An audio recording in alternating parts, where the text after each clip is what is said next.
এই জাদুবিদ্যা সত্য, এবং এখনকার অনেক ভণ্ড যে কবিরাজগুলো বের হয়েছে, এরা জিনকে তাবে করে নিয়ে এই জিনদের মধ্য দিয়ে মানুষের মধ্যে জাদু ছড়িয়ে দিয়েছে, এবং এর ফলশ্রুতিতে বহু পরিবার ধ্বংস হয়ে যাচ্ছে। এই জাদুবিদ্যা সত্য। আরো একটা জিনিস সত্য, নবী সাল্লাল্লাহু আলাইহি ওয়াসাল্লাম বলেছেন ইন্না আইনাল হক, চোখের নজর সত্য। নবী করিম সাল্লাল্লাহু আলাইহি ওয়াসাল্লাম বলেছেন চোখের বদনজর সত্য। এই যে আমরা বলি ফেসবুকে এত বেশি ছবি দিয়েন না ভাই, ছবি তুলেন না, ছবি তুলেন না, বারবার যে বলি নিষেধ করি, কারণ কি জানেন? একটাই কারণ, বিকজ চোখ লাগাটা সত্য। মানুষের চোখ লাগে, এই কথা শুনলে অনেক মজুমদাররা হাসবে না? কথা বুঝতে পারেন নাই? কিন্তু এটা সত্য, কারণ নবী করিম সাল্লাল্লাহু আলাইহি ওয়াসাল্লাম যা বলেছেন সাদাকাল্লাহু ওয়া সাদাকা রাসূলুহুল কারীম। নবী যা বলেছেন, আল্লাহ যা বলেছেন, চিরায়ত সত্য, এর বাইরে কোনো সত্য আছে? আচ্ছা দেখেন, আমি বললাম যে জাদুবিদ্যা সত্য। এই জাদুবিদ্যার চর্চা মানুষ করে, এখনো করে, এবং এই জাদু দিয়ে মানুষের ক্ষতি করার জন্য জিনের প্রয়োজন হয়, দুষ্ট জিন। এই জিনগুলোকে মানুষ তাবে করে মানুষের ক্ষতি করার চেষ্টা করে। দেখবেন এখন গ্রামে গঞ্জে শহরে সব জায়গায় ছড়িয়ে পড়েছে না? দেখবেন, খুব সতর্ক থাকবেন। আমি পরে সলিউশন বলছি আপনাদেরকে। আরেকটা বলেছি, নবী সাল্লাল্লাহু আলাইহি ওয়াসাল্লাম বলেছেন চোখের বদনজর এমন সত্য যে একটা উটকে এই রান্নার ডেকচির মধ্যে ঢুকাই ফেলতে পারে। একটা উট খুব সুন্দর, ভালো, আপনি দেখছেন, মাশাআল্লাহ বলেন নাই, নজর লেগেছে, উটটা মারা গেছে, দেন তারপর তাকে জবাই করে খেয়ে ফেলতে হয়েছে। একজন সাহাবী গোসল করছিলেন, গোসল, এটা হাদিসে সহিহ। এই যে আলেম ওলামা যারা আছেন তারা জানেন যে এই হাদিসে সহিহ। একজন সাহাবী গোসল করছেন, তার গায়ের চামড়াটা খুব সুন্দর ছিল, একদম স্কিনটা অনেক সুন্দর থাকে না এমন কিছু মানুষ? আচ্ছা, এখন আরেকজন সাহাবী এই গোসল দেখছেন দূর থেকে, দেখে বলছেন যে কি চমৎকার তার শরীরের রংটা, যেন কুমারী নারীর মতো, অনেকটা এমন একটা কথা তিনি বলেছিলেন। সাথে সাথে এই সাহাবী অজ্ঞান হয়ে পড়ে গেছে। কোন সাহাবী? যিনি গোসল করছিলেন। এটার আপনি কোনো ব্যাখ্যা দিতে পারবেন না তো, এখানে কোনো সায়েন্স দিয়ে বা মেডিকেল সায়েন্স দিয়ে আপনি কোনো ব্যাখ্যা করতে পারবেন না। একটা ব্যাখ্যা দিতে পারেন, কিন্তু কেন সেটা হলো সেটা আপনি অ্যান্সার খুঁজে পাবেন না। তো নবী সাল্লাল্লাহু আলাইহি ওয়াসাল্লামের কাছে নিয়ে যাওয়া হলো তাকে। তিনি বললেন যে এই ব্যক্তির ব্যাপারে কি কেউ ভালো মন্দ কিছু বলেছিল? তখন একজন সাহাবী বললেন, হ্যাঁ, অমুকে বলেছে এর স্কিনটা অনেক সুন্দর, ওকে ডেকে নিয়ে আসুন। ওকে ডেকে আনা হলো। ডেকে আনার পর নবীজি তাকে অনেক শাসালেন, তোমরা তোমাদের ভাইদেরকে কি মেরে ফেলতে চাও? কারণ এই সাহাবী তো অবাক, আমি আবার কখন মারতে চাইলাম ইয়া রাসূলুল্লাহ? আমি তো মারতে চাই নাই, আমি তো খালি বলেছি যে তার গায়ের রংটা অনেক সুন্দর। তখন তিনি বললেন, কেন তুমি সুবহানাল্লাহ বললে না, কেন তুমি মাশাআল্লাহ বললে না? যখন মাশাআল্লাহ বলবেন, সুবহানাল্লাহ বলবেন, নজরটা লাগবে না। আর যখন আপনি মাশাআল্লাহ বলবেন না, সুবহানাল্লাহ বলবেন না, দেখবেন নজর লেগে গেছে। আপনি বিশ্বাস করেন ব্যবসা খুব ভালো চলছে, মানুষ বললো যে বাহ, তোর তো ব্যবসা হেভি, লালে লাল শাহজালাল, ঠিক আছে, দেখবেন আপনার কেনা বেচা বন্ধ হয়ে গেছে। এরকম হবে, আমার কথাটা বিশ্বাস করেন। এটা কিন্তু সায়েন্স প্রমাণ করতে পারবেন না, আল্লাহ এবং তার রাসূল বলেছেন, তার উপরে কোনো সত্য নেই। আছে সূরা কাহফ 29 নম্বর আয়াত পড়ে দেখেন, আল্লাহ পাক বলছেন ওয়াকুলিল হাক্কু মির রাব্বিকুম, সত্য সেটাই যা তোমার রবের পক্ষ থেকে আসে। ফামান শাআ ফালইউমিন, যার ইচ্ছা হয় বিশ্বাস করুক, ওয়ামান শাআ ফালইয়াকফুর, যার ইচ্ছা হয় সে অস্বীকার করুক। এই কারণে আমরা বলি ফেসবুকে এত বেশি ছবি দেওয়া, এই আই ওয়াশ করা, এই যে শো ডাউন করা, হ্যাঁ, ইসলামের কিছু কাজ করলেন একদম মানুষকে না দেখাইতে বললে ঘুম হচ্ছে না, এগুলো বন্ধ করেন, এগুলো বন্ধ করে দেন আল্লাহর ওয়াস্তে। অফলাইনে কাজ করেন, নিজেকে গোপন করার চেষ্টা করেন। যত বেশি মানুষের কাছে নিজেকে এক্সপোজ করবেন, কাজের বরকত কমে যাবে, কাজের বরকত কমে যাবে, চোখ লাগবে, নজর লাগবে। এবং চোখ লাগা বদনজরে বহু আলেম আস্তে আস্তে মাঠ থেকে মাইনাস হয়ে গেছে না? যায় নাই? এখন কি আলেমদের সংখ্যা বেশি না কম? যত দিন যাবে আলেমের সংখ্যা আরো কমে যাবে। নবীজি বলেছেন আলেমদের সংখ্যা কমতে থাকবে, মানুষ জাহেলদেরকে আলেম বানিয়ে নেবে। তো প্রিয় ভাইরা, জাদুবিদ্যা সত্য, চোখের বদনজর সত্য, রাতের এই অনিষ্টগুলো সত্য, রাতের বেলা অনেক ক্ষতি আছে।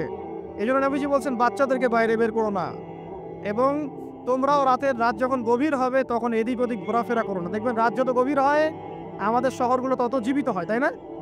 তাই না? রাত যত গভীর হচ্ছে শহর তত জীবিত হয়, চায়ের দোকানে আড্ডা বেশি, ওই সিনেমা দেখছে, টিভি দেখছে, ক্যারাম খেলছে, লুডো খেলছে, ঘুম নাই। ঘুম কখন? ফজরের আগে আগে। ফজরের নামাজ কিন্তু নাই, ফজরের ঠিক আগে আগে, আবার ওই যে জোহরের নামাজের সঙ্গে উঠতেছে। এখন আমাকে বলেন, এরকম জেনারেশনকে দিয়ে কি আসলে ইসলামের কোনো খেদমত হবে? আচ্ছা, নবীজি রাতের বেলা আর্লি ঘুমাতেন, আল্লাহ পাক আমাদের সবাইকে তাড়াতাড়ি ঘুমানোর তৌফিক দান করুন। হ্যাঁ, আপনি ইলম চর্চা করলে রাত জেগে থাকতে পারেন। আপনি যদি জ্ঞান চর্চা করেন রাত জাগতে পারেন। আপনি কোনো গবেষণা করছেন, নামাজ পড়ছেন বা কোরআন হেফজ করছেন, আপনি রাতের আর্লি উঠবেন, এটা আলাদা বিষয়। কিন্তু কমনভাবে আমাদের এই যে ফেসবুক, ইউটিউবিং ইত্যাদিতে আমরা লিপ্ত থাকি, সারা রাতটা কাটাই আড্ডাবাজি করে, এগুলো বন্ধ করতে হবে। এগুলো বন্ধ না করলে ফিজিক্যালি আমরা সুস্বাস্থ্যের অধিকারী হতে পারবো না। সারা দিনটা আমাদের একটা অলসতার ভাবে যাবে এবং দিনের বেলা কাজগুলো ব্যাহত হবে। এতে করে আমাদের উম্মার এই পুরো বড় যে তরুণ প্রজন্ম আছে, এদেরকে আপনি সম্পদে পরিণত করতে পারবেন না। তাই এই সিস্টেমটা চেঞ্জ করা দরকার। নবীজি রাতের বেলা এই সূরা বাকারার শেষে 3টা আয়াত তেলাওয়াত করতেন। আমরা করবো ইনশাআল্লাহ। আরেকটা আমল বলে দেই, নবী করিম সাল্লাল্লাহু আলাইহি ওয়াসাল্লাম রাতের বেলা সূরা মুলক তেলাওয়াত করতেন। কোন সূরা? এটা কোন সূরা? তাবারাকাল্লাযী বিয়াদিহিল মুলক। কয়টা আয়াত আছে? 30টা আয়াত আছে। নবীজি বলেছেন সাল্লাল্লাহু আলাইহি ওয়াসাল্লাম, এই সূরা আপনাকে কবরের আযাব থেকে বাঁচাবে। কবরের আযাব থেকে তো ভাই বাঁচা খুব সহজ নাকি? আমাদের মধ্যে এমন কেউ নাই, শোনেন, আমাদের মধ্যে এমন কেউ নাই, আলেম জালেম, মুফতি মুহাদ্দিস, রাজনৈতিক নেতা, পলিটিশিয়ান, বিরোধী দল, জাতি, তারপরে যে সরকার দল যে আছে না কেন, কবরের শাস্তি ফেস করবেন এমন একটা মানুষ নাই, কেউ নাই পৃথিবীতে। এই যে আপনি দেখছেন ওই যে কি ইসরায়েলের প্রধানমন্ত্রী, ওই রাশিয়ার প্রধানমন্ত্রী, ওই চায়নার সভ্যতা, পশ্চিমা সভ্যতা, এমন কেউ নাই পৃথিবীতে এখন যাকে কবরের শাস্তি ভোগ করতে হবে না। আছে? সবচেয়ে লঘু শাস্তি, লঘু চাপ, এটা বলতে গেলে আসলে আমি ভাষা হারাই ফেলি। তারপরে বলছি আল্লাহ পাক আমাদের সবাইকে হেফাজত করুন, আমিন। একজন সাহাবীর নাম সাদ বিন মুয়াজ। কি নাম? নবী করিম সাল্লাল্লাহু আলাইহি ওয়াসাল্লামের সাথে একদম ডান হাত হয়ে যুদ্ধ করেছেন দীর্ঘদিন। বদর তিনি বীর সেনা, উহুদের বীর সেনা, ঠিক আছে, খন্দকের যুদ্ধেও বীর বিক্রমে যুদ্ধ করেছেন। তিনি আনসার সাহাবী, একদম মদিনার নেতা সাহাবী। সব সাহাবী কিন্তু একরকম নন। কেউ ছিলেন নেতৃস্থানীয় সাহাবী, তিনি ছিলেন একজন নেতৃস্থানীয় সাহাবী, ঠিক আছে, সাদ বিন মুয়াজ। নবী করিম সাল্লাল্লাহু আলাইহি ওয়াসাল্লাম এত ভালোবাসতেন তাকে, এত ভালোবাসতেন যে তাকে নিজের মনে করতেন, যে সাদ বিন মুয়াজ আনসাররা আমার নিজের। চারটাখানি কথা। এই সাহাবীর খন্দকের যুদ্ধে এই যে হাতের এই দিকে, সম্ভবত হাতের এই রগের মধ্যে একটা তীর এসে লাগে এখানে, এবং তীরটা তিনি বের করতে গিয়ে রক্তটা ছিঁড়ে যায়। এরপর ফিনকি দিয়ে রক্ত বের হওয়া শুরু হয়। চিকিৎসা করে করে রক্ত বন্ধ করা যায় নাই, এবং এই রক্তের প্রবাহিত রক্তেই আল্লাহর ইচ্ছায় তিনি শাহাদাত বরণ করেন, তিনি ইন্তেকাল করেন। নবী করিম সাল্লাল্লাহু আলাইহি ওয়াসাল্লাম প্রচণ্ড ব্যথিত হন, মনটা তার খুব নরম হয়ে যায় সাদ বিন মুয়াজ রাদিয়াল্লাহু আনহুর জন্য। তো এই সাহাবীর যখন জানাজার নামাজ পড়ানো হচ্ছে, নবীজি বলছেন 70,000 ফেরেশতা তার নামাজে অংশ নিয়েছে। আর এই সাহাবীকে যখন কবরে শোয়ানো হয়েছে, নবী করিম সাল্লাল্লাহু আলাইহি ওয়াসাল্লাম পরে জানিয়েছেন, কবরের যে মৃদু চাপ, সাদ বিন মুয়াজ রাদিয়াল্লাহু আনহুর কবরেও সেই মৃদু চাপ দেওয়া হয়েছে। আমি কি বুঝাতে পারলাম ভাই? আমাদের কোনো দাম আছে এখনকার পলিটিশিয়ানদের কোনো দাম আছে? এখনকার সমাজ নেতার কোনো দাম আছে? এখনকার সুদখোরদের কোনো দাম আছে? এই ঘুষখোর দুর্নীতিবাজদের কোনো দাম আছে? আমরা যারা কাঠমোল্লা হয়ে আছি, আমাদের কোনো দাম আছে? সাদ বিন মুয়াজ রাদিয়াল্লাহু আনহু যদি কবরের শাস্তি তাকে না ছাড়ে, প্রশ্নোত্তর পর্ব তাকে না ছাড়ে, আমরা পার পাবো? নবী করিম সাল্লাল্লাহু আলাইহি ওয়াসাল্লাম বলছেন, সূরা মুলক তেলাওয়াত করো রাতের বেলা, ইনশাআল্লাহ সূরা মুলকের তেলাওয়াত কবরের আযাব থেকে তোমাকে বাঁচান। আর আমাদের তো ভাই কবরে সবাই সাথে যাবে না, গার্লফ্রেন্ড যাবে না, বাপ মা ভাই বোন সবাই যাবে না। একজন ব্যক্তি সুদ খাচ্ছে, জিজ্ঞাসা করে দেখেন কেন খায়, বলবে তার সন্তানের জন্য খায়, তার বউয়ের জন্য খায়, তার বাবাকে দেখতে হবে তাই খায়, তাই না? একজন ব্যক্তি ঘুষ খায়, বলবে আমার পরিবারের জন্য খাই। একজন দুর্নীতি করছে, পুকুর চুরি করছে, বলবে দুর্নীতি করছে আমার পরিবারের জন্য খাই, পরিবার ভালো থাকবে। সবার একই এক্সকিউজ, যে পরিবার যেন ভালো থাকে, আমার সন্তানরা যেন ভালো থাকে, আগামী প্রজন্মের জন্য কিছু রেখে যেতে পারি, তাই না? এরকম একটা মানুষও কি আপনার সাথে কবরে যাবে?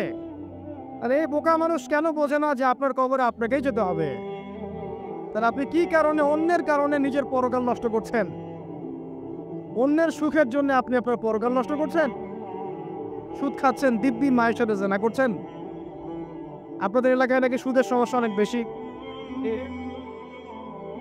কয়েকটা হাদিস বলে দেই, আমি ওদেরকে আক্রমণ করতে আসি না, আমি শুধু তাদেরকে 3টা হাদিস শোনাতে এসেছি। 1 নম্বর হাদিস শোনেন। আল্লাহর নবী মুহাম্মদ সাল্লাল্লাহু আলাইহি ওয়াসাল্লাম বলেছেন, সুদের পাপের 73টা শাখা আছে। কয়টা? কোন হাদিসে 70টাও আছে, কোন হাদিসে 73টা আছে। বলছেন যে সবচেয়ে নিচের শাখাটা হচ্ছে, সুদের পাপের সবচেয়ে নিচের শাখা হচ্ছে যে যেন কোনো ব্যক্তি তার মাকে রেপ করলো, তার মাকে ধর্ষণ করলো। 1 দিরহাম যে ব্যক্তি সুদ খায়, সহিহ বুখারীতে আরেকটা হাদিস এসেছে, সে যেন 36টা মেয়েকে ধর্ষণ করলো। আর আমি একটা কথা বানায় বলছি না, যদি বিশ্বাস না হয় কওমি মাদ্রাসা আছে, আলেম ওলামা আছে, গিয়ে বুখারী খুলতে বলেন, পড়তে বলেন। তাহলে একবার পড়তে বলেন, দেখেন যদি না থাকে তাহলে আমাকে এর সাথে থাপ্পড় দিয়ে দেয়। যদি না থাকে হাদিস এটা, তাহলে আমার গালে একটা থাপ্পড় দিয়ে যায়। আর যদি থাকে তাহলে আল্লাহর রাস্তায় সুদ খাওয়া ছেড়ে দেন। কোনটা করবেন? চ্যালেঞ্জ করবেন? নবীজি বলেছেন, একটা দিরহাম যে ব্যক্তি সুদ খায়, দিরহাম মানে কি? রৌপ্য মুদ্রা। এটা এখন দেখতে পারবেন না, জাদুঘরে আছে।